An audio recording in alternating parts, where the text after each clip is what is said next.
কচুরমুখী কার কার পছন্দ আমার মতো? কচুরমুখী ভাবে চিংড়ি দিয়ে যদি রান্না করা হয় আর কিচ্ছু লাগে না।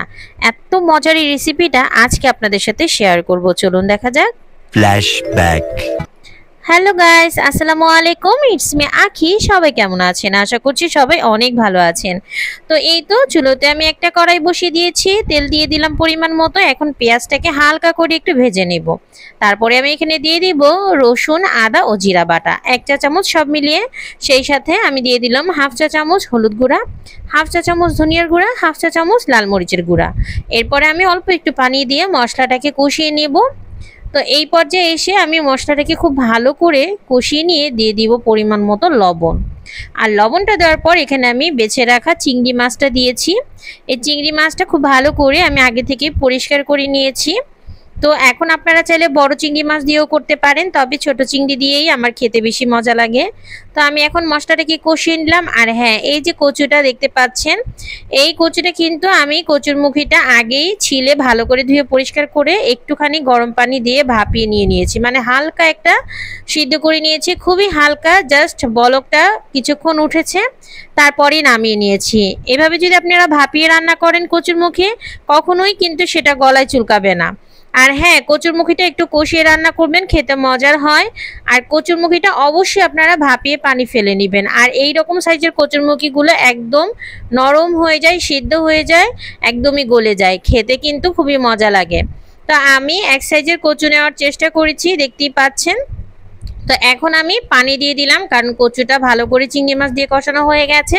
পরিমাণ মতো ঝোল দিয়ে এখন আমি কাঁচামরিচগুলোকে সুন্দর করে একটু ফালি ফালি করে কেটে নিব, যাতে খুব সুন্দর করে কাঁচামরিচের ঝালটা এবং ঘ্রাণটা দুটোই যাতে বের হয়ে যায়। তো এই তো আমি আমার পরিমাণ মতো স্বাদ মতো দিয়ে দিয়েছি, আপনারা ঝালটা আপনাদের পছন্দ মতো দিয়ে নেবেন। তো এই তো এখন আমি এটাকে ঢেকে রান্না করব, জাস্ট একটু সিদ্ধ হওয়া পর্যন্ত। তো খুব বেশি সময় লাগবে না।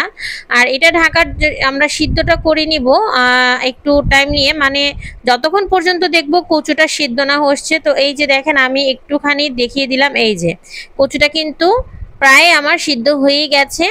তো এই পর্যায়ে এসে আমি এখন একটু দিয়ে দিব ধনিয়া পাতা কুচি। ধনিয়া পাতা কুচিটা অবশ্যই দিবেন, দিলে কিন্তু খুব সুন্দর একটা ফ্লেভার আসে, আর খেতেও কিন্তু অনেক ভালো লাগে। তো রান্না কিন্তু আমাদের হয়ে গেছে, এর চেয়ে বেশি আমি আর ঝোলটা শুকাবো না। তো এখন এই পর্যায়ে আমি এটাকে নামিয়ে নিব। দেখতেই পাচ্ছেন, এটা কিন্তু নামানোর পরে আরেকটু আঠালো হবে, ঝোলটা আরেকটু ঘন হবে, কারণ কচুর মুখিটা কিন্তু এরকমই হয়। তো এই তো আমি এখন আমার এই রান্না করা তরকারিটা নামিয়ে ফেলবো। তো দেখেন এটা দেখতে কতটা লোভনীয় হয়েছে। এই রকম যদি একটু কচুরমুখী রান্না করে দেন, সবাই খুব পছন্দ করবে। কচুটা আসলে অনেকে খেতে চায় না, গলায় ধরে বলে।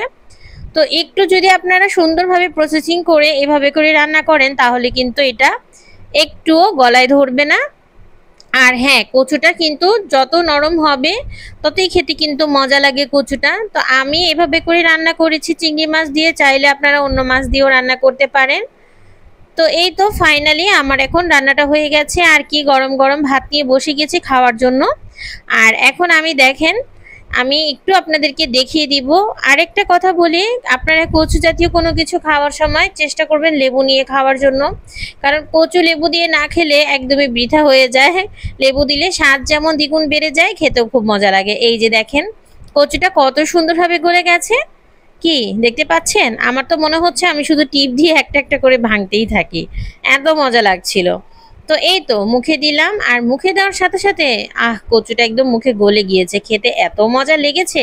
তো কেমন লাগলো? ভালো লাগলে লাইক কমেন্ট শেয়ার করবেন। সবাই ভালো থাকবেন, সুস্থ থাকবেন। আসসালামু আলাইকুম, আল্লাহ হাফিজ।